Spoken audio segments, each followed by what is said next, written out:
بسم اللہ الرحمن الرحیم۔ السلام علیکم۔ دین اسلام کے دو عظیم شخصیات خلیفہ دوم حضرت عمر رضی اللہ تعالی عنہ اور لشکر اسلام کے سپہ سالار حضرت خالد بن ولید رضی اللہ تعالی عنہ کے درمیان ناراضگی کے کیا اسباب تھے؟ حضرت عمر رضی اللہ تعالی عنہ خلیفہ بنتے ہی حضرت خالد بن ولید رضی اللہ تعالی عنہ کو کیوں معزول کیا؟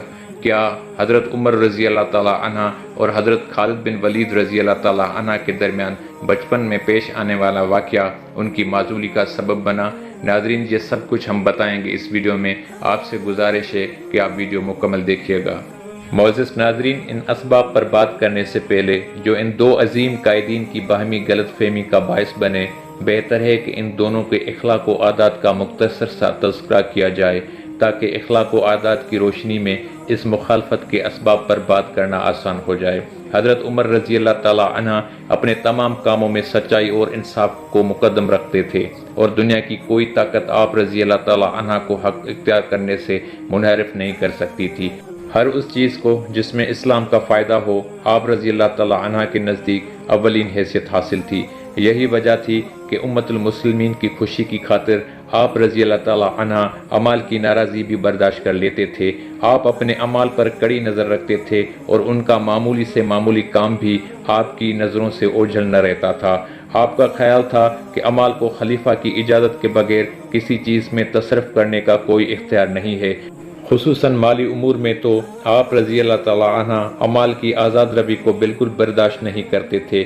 آپ رضی اللہ تعالی عنہ فرمایا کرتے تھے، میں مسلمانوں کا تجارتی نمائندہ ہوں۔ حضرت خالد بن ولید رضی اللہ تعالی عنہ بھی حق بات کو ہمیشہ مقدم رکھتے تھے۔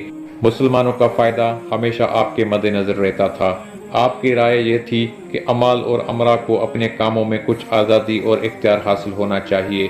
یہ الفاظ دیگر یہ ضروری نہ ہونا چاہیے کہ جب تک خلیفہ کی طرف سے کوئی حکم موصول نہ ہو امیر اپنے اختیار سے کوئی کام نہ کر سکے، بلکہ اگر خلیفہ کی طرف سے بروقت کوئی حکم موصول نہ ہو امیر کو اپنا اختیار سے بھی بعد احکام صادر کرنے کی اجازت ہونی چاہیے۔ آپ رضی اللہ تعالی عنہ کے نزدیک دینی نعمتوں سے فائدہ اٹھانے اور عیش و آرام سے زندگی گزارنے میں کوئی حرج نہیں تھا، بشرطے یہ کہ چیزیں دینی حدود کے اندر رہتے ہوئے اختیار کی جائیں۔ رسول اللہ صلی اللہ علیہ وآلہ وسلم کے زمانے میں نظریات کے ان اختلافات نے بیرونی طور پر کوئی نتیجہ یا اثر پیدا نہیں کیا، کیونکہ حضور صلی اللہ علیہ وآلہ وسلم کے زمانے میں یہ سوال ہی پیدا نہیں ہوتا تھا کہ کوئی شخص حضور صلی اللہ علیہ وآلہ وسلم کی رائے کے برخلاف کوئی رائے ظاہر کرے۔ حضرت ابوبکر صدیق رضی اللہ تعالی عنہ کا زمانہ آیا تو اس وقت صحابہ کرام اور دینی حیثیت میں بلند مرتبہ رکھنے والے بزرگوں نے اپنی آراء کا اظہار کرنا شروع کیا۔ حضرت عمر رضی اللہ تعالی عنہ کی حیثیت حضرت صدیق رضی اللہ تعالی عنہ کے وزیر کی سی تھی۔ حضرت صدیق رضی اللہ تعالی عنہ جو کام کرنا چاہتے اس کے بارے میں پہلے حضرت عمر رضی اللہ تعالی عنہ سے مشورہ کرتے۔ اس وقت سے حضرت عمر رضی اللہ تعالی عنہ اور حضرت خالد رضی اللہ تعالی عنہ کے درمیان اختلافات شروع ہوئے۔ حضرت خالد رضی اللہ تعالی عنہ سے کئی کام ایسے سرزد ہوئے جنہیں حضرت عمر رضی اللہ تعالی عنہ پسند نہ کرتے تھے، لیکن وہ حضرت صدیق رضی اللہ تعالی عنہ کے زمانے میں خالد رضی اللہ تعالی عنہ کو معزول کرنے میں کامیاب نہ ہو سکے، کیونکہ ایک تو حضرت صدیق رضی اللہ تعالی عنہ بہت نرم طبیعت کے انسان تھے اور اپنے اعمال کے کاموں میں زیادہ دخل دینا اور ان کی چھوٹی موٹی غلطیوں پر سختی سے احتساب کرنا پسند نہ فرماتے تھے۔ دوسرے، اس نازک وقت میں اسلام کو حضرت خالد رضی اللہ تعالی عنہ کی تلوار کی سخت ضرورت تھی۔ یہ خالد رضی اللہ تعالی عنہ ہی تھے جنہوں نے جزیرہ عرب کے مرتدین کا قلعہ کما کیا اور کسرا اور کیسر کے ایوانوں کو متزلزل کر کے آئندہ عظیم فتوحات کے لیے راستہ صاف کر دیا۔ حضرت خالد رضی اللہ تعالی عنہ کی معزولی خواہ حضرت صدیق رضی اللہ تعالی عنہ کے زمانے میں ہوتی یا حضرت عمر رضی اللہ تعالی عنہ کے زمانے میں مناسب نہیں تھی۔ یہی وجہ تھی کہ حضرت عمر رضی اللہ تعالی عنہ کو باوجود حضرت خالد رضی اللہ تعالی عنہ سے اختلاف رکھنے کی آخر کار یہ اعتراف کرنا پڑا کہ خالد رضی اللہ تعالی عنہ کے بارے میں حضرت صدیق رضی اللہ تعالی عنہ نے جو رویہ اختیار کیا تھا وہ بالکل درست تھا۔ حضرت عمر رضی اللہ تعالی عنہ نے خلیفہ ہوتے ہی حضرت خالد رضی اللہ تعالی عنہ کو ان کے عہدے سے معزول کر دیا۔ ناظرین، اب ان اسباب کے بارے میں بات کرتے ہیں جو حضرت خالد بن ولید رضی اللہ تعالی عنہ کی معزولی کا سبب بنا۔ ابن عساکر اور ابن برہان الدین لکھتے ہیں کہ کہ اسی ناراضگی کا اصل سبب یہ تھا کہ بچپن میں ایک دفعہ حضرت عمر رضی اللہ تعالی عنہ اور حضرت خالد رضی اللہ تعالی عنہ میں لڑائی ہو گئی، جس میں حضرت خالد رضی اللہ تعالی عنہ نے حضرت عمر رضی اللہ تعالی عنہ کی پنڈلی توڑ ڈالی۔ اس واقعے سے حضرت عمر رضی اللہ تعالی عنہ کے دل میں حضرت خالد رضی اللہ تعالی عنہ کی طرف سے جو غصہ پیدا ہوا وہ آخری وقت تک نہ گیا، اور یہی وجہ تھی کہ جب حضرت عمر رضی اللہ تعالی عنہ خلیفہ ہوئے تو سب سے پہلے کام انہوں نے یہ کیا کہ حضرت خالد رضی اللہ تعالی عنہ کو معزول کر دیا۔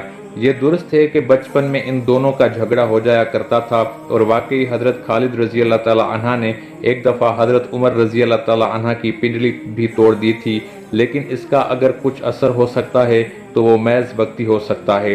ہم یہ بات تسلیم نہیں کر سکتے کہ حضرت عمر رضی اللہ تعالی عنہ کے دل پر یہ واقعہ ہمیشہ ہمیشہ کے لیے نقش ہو گیا۔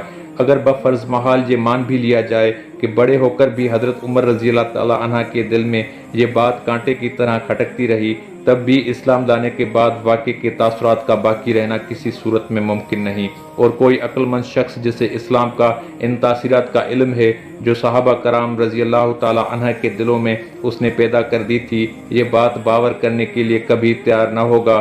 اسلام نے مومنین کے دلوں سے جاہلیت کے ان پرانے کینوں اور عداوتوں کو یکسر مٹا دیا تھا جو بہت زمانوں سے مختلف قبائل اور اشخاص میں چلی آ رہی تھیں۔ کیا وہ اس ناراضگی کو دور نہ کر سکتا تھا جو محض دو بچوں کے آپس کی معمولی جھگڑے کی وجہ سے ان میں پیدا ہو گئی تھی؟ اسلام لانے کے بعد تو اگر کوئی شخص اپنے باپ یا بھائی کے قاتل سے بھی ملتا تھا تو نہایت صاف دل ہو کر ملتا تھا، اور قاتل کی جانب سے اس کے دل میں کوئی کینہ نہ ہوتا تھا۔ کیا حضرت عمر رضی اللہ تعالی عنہ ایک عام انسان جتنی قوت برداشت بھی اپنے اندر نہ رکھتے تھے، اور محض بچپن کے ایک جھگڑے کی وجہ سے ان کے دل میں ہمیشہ ہمیشہ کے لیے حضرت خالد رضی اللہ تعالی عنہ سے عداوت اور بغض پیدا ہو گئی؟ کم سے کم یہ وجہ حضرت عمر رضی اللہ تعالی عنہ کے سلسلے میں صحیح نہیں۔ یہ حقیقت ہے کہ حضرت عمر رضی اللہ تعالی عنہ کے دل میں حضرت خالد رضی اللہ تعالی عنہ کی طرف سے کسی قسم کا کوئی کینہ موجود نہ تھا۔ جب حضرت خالد رضی اللہ تعالی عنہ اپنی معزولی کے بعد مدینہ تشریف لائے تو حضرت عمر رضی اللہ تعالی عنہ نے فرمایا تھا، خالد میں تمہاری بے حد عزت کرتا ہوں اور تم مجھے بے حد محبوب ہو۔ حضرت خالد رضی اللہ تعالی عنہ کا مالک بن نویر کو قتل کرنا اور اس کی بیوہ سے شادی کر لینا، یہ واقعہ رونما ہونے پر حضرت عمر رضی اللہ تعالی عنہ نے حضرت صدیق رضی اللہ تعالی عنہ سے حضرت خالد رضی اللہ تعالی عنہ کو قید کرنے اور معزول کرنے کا مطالبہ کیا تھا۔ رسول اللہ صلی اللہ علیہ وآلہ وسلم کے زمانے میں بھی حضرت خالد رضی اللہ تعالی عنہ بنو جزیمہ کو قتل کر چکے تھے۔ بعد میں جنگ مسیح کے موقع پر بھی آپ رضی اللہ تعالی عنہ نے دو ایسے اشخاص کو قتل کر دیا جو اسلام دے آئے تھے، اور ان کے پاس حضرت صدیق رضی اللہ تعالی عنہ کی مرحمت فرمائی ہوئی تصدیق بھی موجود تھی۔ ان واقعات کے باعث حضرت عمر رضی اللہ تعالی عنہ کی برہمی کی کوئی انتہا نہ رہی۔ حضرت خالد رضی اللہ تعالی عنہ بعض اوقات حضرت صدیق رضی اللہ تعالی عنہ کی رائے کے برخلاف بھی کوئی کام کر لیا کرتے تھے۔ حضرت عمر رضی اللہ تعالی عنہ یہ برداشت نہ کر سکتے تھے۔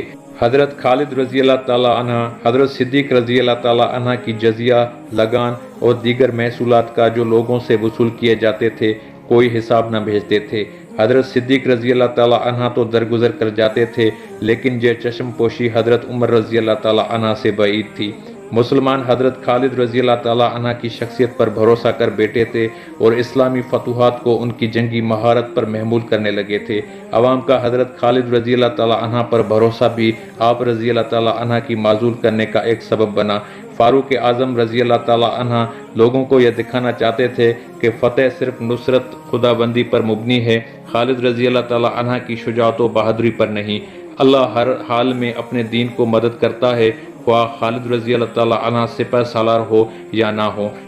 حضرت عمر رضی اللہ تعالی عنہ نے خود بھی اپنے ایک خط میں جو آپ رضی اللہ تعالی عنہ نے مختلف شہروں کے حاکموں اور قائدین کے نام بھیجا تھا اس چیز کی تصریح کر دی تھی۔ اس خط میں آپ رضی اللہ تعالی عنہ نے فرمایا تھا، میں نے خالد کو کسی ناراضی یا خیانت کی وجہ سے معزول نہیں کیا، بلکہ اس لیے کیا کہ لوگ ان کی وجہ سے فتنے میں پڑنے لگے تھے۔ مجھے ڈر پیدا ہو گیا تھا کہ کہیں وہ خالد کی ذات پر بھروسہ نہ کرنے لگیں۔ میں چاہتا ہوں کہ لوگ اس بات کو اچھی طرح سمجھ لیں کہ جو کچھ کرتا ہے اللہ کرتا ہے، بندہ کچھ بھی حیثیت اختیار نہیں رکھتا۔ معزز ناظرین، اس ویڈیو میں اتنا ہی۔ ناظرین، ہمارا اگلا ویڈیو حضرت خالد بن ولید رضی اللہ تعالی عنہ کی معزولی کے متعلق ہوگا۔ میں امید کرتا ہوں یہ ویڈیو آپ کو پسند آیا ہوگا۔ ویڈیو پسند آیا ہو تو اسے لائک کریں، شیئر کریں اور مزید ایسے اسلامی معلوماتی ویڈیوز کے لیے ہمارے چینل کو سبسکرائب کریں۔